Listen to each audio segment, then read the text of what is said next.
Hi traders, welcome back. കഴിഞ്ഞ ദിവസത്തെ market analysis ചെയ്യുന്ന സമയത്ത് ചെറിയ ഗ്യാപ്പ് അപ്പ് ആണെങ്കിലും അതല്ലെങ്കിൽ ഫ്ലാറ്റ് ഓപ്പൺ ചെയ്ത് ഡൗൺ സൈഡ് വരികയാണെങ്കിൽ മാത്രമേ നമ്മൾ എന്ത് ചെയ്തുള്ളൂ, ചെറിയ ക്വാണ്ടിറ്റിയിൽ ഡൗൺ സൈഡ് ട്രേഡ് പ്ലാൻ ചെയ്തിട്ടുണ്ടായിരുന്നുള്ളൂ. പോസിറ്റീവ് സൈഡിലേക്കുള്ള മൂവ്മെൻറ്റുകളൊന്നും നമ്മൾ പ്ലാൻ ചെയ്തിട്ടുണ്ടായിരുന്നില്ല. ഒരു ഇൻസൈഡ് ക്യാൻഡിൽ ഒരു ഹാൾട്ട് ക്യാൻഡിൽ കഴിഞ്ഞ 2 ദിവസമായിട്ട് നമ്മൾ എക്സ്പെക്ട് ചെയ്തിട്ടുണ്ടായിരുന്നു. ഇന്ന് നിഫ്റ്റിയുടെ കേസിലാണെങ്കിൽ രാവിലെ ഒരു ചെറിയ ഗ്യാപ്പ് അപ്പ് അല്ലെങ്കിൽ ഒരു ഫ്ലാറ്റ് ഓപ്പണിംഗ് തന്നെ പറയാം.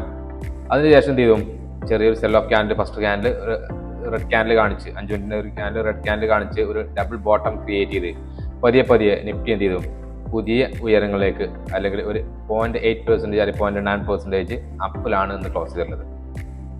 അപ്പോൾ ഇങ്ങനത്തെ മാർക്കറ്റിൽ നമുക്കറിയാം ട്രേഡ് എങ്ങനെ ചെയ്യാൻ പറ്റും അല്ലെങ്കിൽ എന്തൊക്കെയാണ് നമ്മൾ ട്രേഡ് പ്ലാൻ ചെയ്യേണ്ടത്. നമ്മൾ ഇന്നലെ പറഞ്ഞിട്ടുണ്ടായിരുന്ന ഒരു കാര്യം എന്ന് വെച്ചാൽ, ഇന്നലെ ഈ ഒരു ഏരിയയിൽ ഓപ്പൺ ചെയ്ത് കഴിഞ്ഞാൽ ഒരു സെല്ലേഴ്സിനുള്ള മാർക്കറ്റ് ആവും എന്നുള്ളതും, മുകളിൽ ട്രേഡ് ഒരു കോൾ സൈഡ് സെല്ലും അതേപോലെ താഴെ നെഗറ്റീവ് സൈഡിൽ ഒരു പുട്ട് സൈഡിൽ സെല്ലും കൂടെ ക്രിയേറ്റ് ചെയ്ത് വെച്ച് കഴിഞ്ഞാൽ മാർക്കറ്റ് ഇതിനകത്ത് തീരുമെന്നുള്ളതായിരുന്നു നമ്മൾ ഇന്നലെ എക്സ്പെക്ട് ചെയ്തിട്ടുണ്ടായിരുന്നത്. എക്സാക്ട്ലി തീർന്നതും അവിടെ തന്നെയാണ്. നമ്മുടെ ലെവലുകളൊന്നും ബ്രേക്ക് ചെയ്യാതെ തന്നെ മാർക്കറ്റ് അവിടെ തീർന്നിട്ടുണ്ട്. നാളെയും ഈ ഒരു ലെവല് മാർക്കറ്റ് വിട്ട് പോകില്ല എന്നുള്ളതാണ് നമ്മൾ എക്സ്പെക്ട് ചെയ്യുന്നത്. ഇനിയുള്ള 1-2 ദിവസം ഒരു കൺസോളിഡേഷൻ ആണ് നമ്മൾ സത്യം പറഞ്ഞാൽ നമ്മൾ എക്സ്പെക്ട് ചെയ്യുന്നത്. നാളെ ഒരു ഗ്യാപ് ഡൗൺ ഓപ്പണിംഗ് ആണെങ്കിൽ മാർക്കറ്റ് എന്ത് ചെയ്യും, ഈ 2 ലെവലിന് അകത്ത് ട്രേഡ് ചെയ്യാനുള്ള സാധ്യത വളരെ കൂടുതലാണ്. മിക്കവാറും ട്രേഡ് ചെയ്യാനുള്ള ഏരിയ ഗ്യാപ് ഡൗൺ ആണെങ്കിൽ ഈ ഒരു ഏരിയ ആയിരിക്കും മാർക്കറ്റിൽ ഉണ്ടാവുക ട്രേഡ് ചെയ്യാനുള്ള സാധ്യതയുള്ള ഏരിയകൾ. ഇല്ലെങ്കിൽ നാളെ ഫ്ലാറ്റ് ഓപ്പൺ ചെയ്ത് ഇവിടെ ഒരു 3-4 അല്ലെങ്കിൽ 5 ക്യാൻഡിൽ കൺസോളിഡേഷൻ കഴിഞ്ഞതിന് ശേഷം മാത്രമാണ് ബ്രേക്ക് ഔട്ട് തരുന്നുണ്ടെങ്കിൽ നമ്മൾ ചെറിയ രീതിയിൽ കോൾ സൈഡിലെ ട്രേഡുകൾ പ്ലാൻ ചെയ്യുന്നുണ്ട്. അതിന് കാരണം എന്ന് പറയുന്നത് 25,000 മുകളിൽ നിഫ്റ്റി ക്ലോസിംഗ് തന്നു എന്നുള്ളത് തന്നെയാണ് ആദ്യത്തെ ഒരു കാര്യം. ഈ ലെവലിൻ്റെ മുകളിൽ നിഫ്റ്റിയിൽ ക്ലോസിംഗ് തന്നിട്ടുണ്ട്. അത് നമുക്ക് എന്ത് ചെയ്യാൻ പറ്റും, ഇതിന് മുകളിൽ മാർക്കറ്റ് കൺസിസ്റ്റൻ്റ് ആയിട്ട് കൺസോളിഡേഷൻ തരുന്നുണ്ടെങ്കിൽ നമുക്ക് ഈ ലെവലിന് ട്രേഡ് എടുക്കാൻ പറ്റും. അങ്ങനെയാണെങ്കിൽ ഫസ്റ്റ് ടാർഗറ്റ് ആയിട്ട് 25,134, അത് കഴിഞ്ഞിട്ട് നമുക്ക് 25,198 അല്ലെങ്കിൽ 25,250 എന്നുള്ള ലെവലിൽ ടാർഗറ്റ് ചെയ്യാൻ പറ്റും. പക്ഷേ നാളെ ഒന്നും എന്ത് ചെയ്യണ്ട, വലിയ മൂവ്മെൻറ്റുകൾ നിങ്ങൾ എക്സ്പെക്ട് ചെയ്യേണ്ട, ചെറിയ മൂവ്മെൻറ്റുകൾ മാത്രമായിരിക്കും മാർക്കറ്റിൽ ഉണ്ടാവുക എന്നുള്ളതാണ്. ഇനിയും ഇന്ന് ഒരു പുൾ ബാക്ക് ആണെങ്കിൽ നാളെ എന്ത് ചെയ്യാൻ പറ്റും, ഫസ്റ്റ് പുൾ ബാക്ക് ആണെങ്കിൽ മാർക്കറ്റിൽ പ്രോബബിലിറ്റി എന്ന് പറയുന്നത് ഡൗൺ സൈഡ് ആയതുകൊണ്ട് ഈ വലിയൊരു ഗ്യാപ് ഡൗൺ ഓപ്പൺ ചെയ്യുകയാണെങ്കിൽ, വലിയൊരു ഗ്യാപ് ഡൗണിൽ മാർക്കറ്റ് ഓപ്പൺ ഏരിയയിലേക്ക് മാർക്കറ്റ് ഓപ്പൺ ചെയ്യുകയാണെങ്കിൽ ഈ ഒരു ലോ ബ്രേക്ക് ചെയ്യുന്നത് വരെ വെയിറ്റ് ചെയ്യുക എന്നുള്ളതാണ് നമ്മൾ ആദ്യം ചെയ്യേണ്ടത്. ഈ ഒരു ലോ എപ്പോഴാണോ ബ്രേക്ക് ചെയ്യുന്നത് അതിനുശേഷം ഡൗൺ സൈഡ് ട്രേഡുകളും നമുക്ക് പ്ലാൻ ചെയ്യാൻ പറ്റും. അപ്പോൾ ഇതൊക്കെ നിഫ്റ്റിയുടെ കേസിലാണ് ഞാൻ പറഞ്ഞത്. ഇനി ഇത് ബാങ്ക് നിഫ്റ്റിയുടെ കേസിലേക്ക് വരികയാണെങ്കിൽ വലിയ ഒരു മൂവ്മെൻ്റ് ഒന്നും എന്ത് ചെയ്തിട്ടില്ല, ഇന്ന് ബാങ്ക് നിഫ്റ്റി ക്രിയേറ്റ് ചെയ്തിട്ടില്ല. പോയിന്റ് വൈസിൽ 1% ഒക്കെ ഗ്യാപ്പ് അപ്പ് ആണെങ്കിൽ പോലും നമുക്കറിയാം ക്യാൻഡിൽസ് നോക്കുകയാണെങ്കിൽ ഫസ്റ്റത്തെ ഒരു ക്യാൻഡിൽ ഗ്രീൻ ക്രിയേറ്റ് ചെയ്തു. അതിനുശേഷം മാർക്കറ്റ് പതുക്കെ ആണെങ്കിലും സ്ലോ ആൻഡ് സ്റ്റഡി മേലേക്ക് വരികയാണ് ചെയ്തത്. അതും ഒരു നമ്മൾ ഇന്നലെ പറഞ്ഞ പോലെ തന്നെ ഒരു സെല്ലിംഗ് മാർക്കറ്റിന് അനുകൂലമായിട്ടുള്ള രീതിയിലാണ് മാർക്കറ്റ് ഇന്ന് ക്ലോസ് ചെയ്തിട്ടുള്ളത്. നാളെ ഈ ഏരിയയിൽ നിൽക്കുകയാണെങ്കിൽ അതൊരു സെല്ലിംഗ് മാർക്കറ്റ് തന്നെ ആയിട്ട് കണക്കാക്കാം. 51,500 മുകളിൽ അല്ലെങ്കിൽ 51,750 മുകളിൽ നമുക്ക് പ്രീമിയം ഉണ്ടെങ്കിൽ 51,750 മുകളിൽ ഒരു കോൾ സെല് ചെയ്തിട്ട് എന്ത് ചെയ്യാൻ പറ്റും, നമുക്ക് വെയിറ്റ് ചെയ്യാം. അതേപോലെ ഈ ഒരു ഏരിയയിൽ ഒരു കോളും താഴെ ഒട്ടും സെല് ചെയ്താൽ മാർക്കറ്റ് ഇതിനകത്ത് നിൽക്കാനുള്ള സാധ്യത കൂടുതലാണ് എന്നുള്ളതാണ്.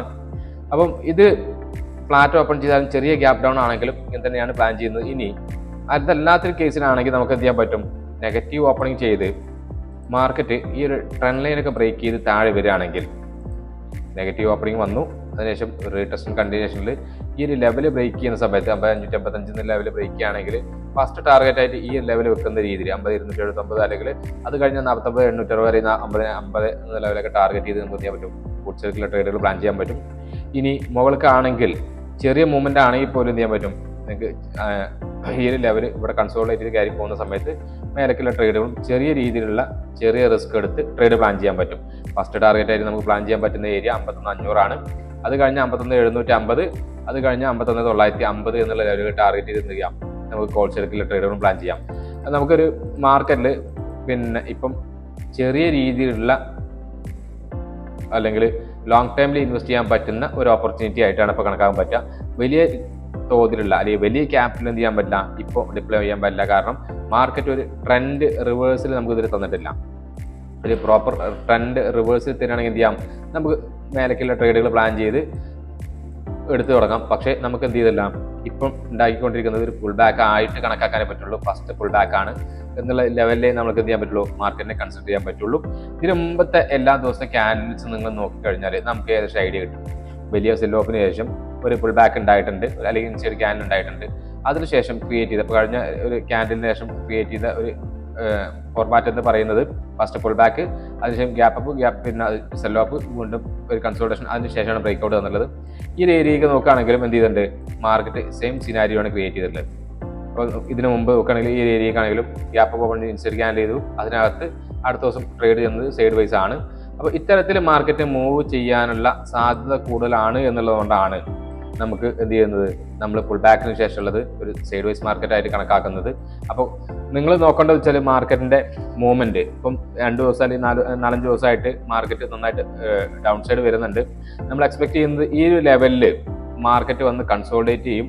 ആ കൺസോൾട്ടേഷന് ശേഷം മാർക്കറ്റ് ഒരു ഡബിൾ ബോട്ടം ക്രിയേറ്റ് ചെയ്ത് മേലേക്ക് പോവുകയാണെങ്കിലോ അതല്ലെങ്കിൽ ഇതിന് ബ്രേക്ക് ഡൗൺ തരാണെങ്കിലോ എന്ത് ചെയ്യാം, നമുക്ക് ഫർദർ ഫാൾ പ്രതീക്ഷിക്കാൻ പറ്റുന്നതാണ്. അപ്പോൾ ഇത്തരത്തിലാണ് നമ്മൾ ട്രേഡുകൾ പ്ലാൻ ചെയ്യുന്നത് എന്നുള്ളതുകൊണ്ട് നിങ്ങൾക്ക് ഏകദേശം ഐഡിയ കിട്ടിയിട്ടുണ്ടാവും എങ്ങനെ പിന്നെ ഓപ്ഷൻസിൽ അല്ലെങ്കിൽ ഇൻഡെക്സിൽ ട്രേഡുകൾ പ്ലാൻ ചെയ്യാമെന്നുള്ളത്. കഴിഞ്ഞ ദിവസത്തെ അല്ലെങ്കിൽ തൊട്ട് മുമ്പുള്ള ക്യാൻഡിൽസ് നോക്കിക്കഴിഞ്ഞാൽ നമുക്ക് എന്ത് ചെയ്യാൻ പറ്റും, ഒരു ക്ലിയർ പിക്ചർ കിട്ടും മാർക്കറ്റ് എങ്ങനെയാണ് ബിഹേവ് ചെയ്യുക എന്നുള്ളത്.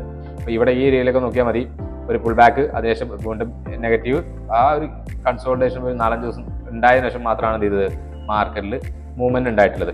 ഇപ്പോഴും അങ്ങനെ തന്നെ മൂവ് ചെയ്യുമെന്നുള്ളതാണ് നമ്മൾ എക്സ്പെക്ട് ചെയ്യുന്നത്. ഇതൊക്കെ തന്നെയാണ് നാളേക്കുള്ള നമ്മുടെ മാർക്കറ്റിന്റെ വ്യൂ എന്ന് പറയുന്നത്. മാർക്കറ്റ് മിക്കവാറും സൈഡ് വൈസ് ആയിരിക്കും എന്നുള്ളതാണ് കണക്കൂട്ടുന്നത്. ഗ്യാപ്പ് അപ്പോ ഗ്യാപ്പ് ഡൗൺ ആയിരിക്കും, അല്ലെങ്കിൽ ഓപ്പണിംഗ് എവിടെയാണ് എന്നുള്ളതിനെ ഡിപ്പെൻഡ് ചെയ്തിട്ടാണ് നമ്മൾ ബാക്കിയുള്ള ട്രേഡുകൾ പ്ലാൻ ചെയ്യുന്നത്. മാർക്കറ്റ് ഓൾറെഡി അത്യാവശ്യം ഒരു 14,000 പോയിന്റുകൾ മൂവ് ചെയ്തു എന്നുള്ളത് നമുക്ക് എന്ത് ചെയ്യാൻ പറ്റും, മാർക്കറ്റ് ഓൾറെഡി 14,000 പോയിന്റ് മൂവ് ചെയ്തു എന്നുള്ളത് ഒരു കൺസോൾട്ടേഷനുള്ള ഒരു കാരണമായിട്ട് നമുക്ക് എടുക്കാൻ പറ്റും. തീർച്ചയായും വീഡിയോ നിങ്ങൾക്ക് ഇഷ്ടപ്പെട്ടു എന്ന് വിചാരിക്കുന്നുണ്ട്. ഇഷ്ടപ്പെട്ടുണ്ടെങ്കിൽ ലൈക്ക് ചെയ്യുക, ഷെയർ ചെയ്യുക, അതേപോലെ സബ്സ്ക്രൈബ് ചെയ്യുക.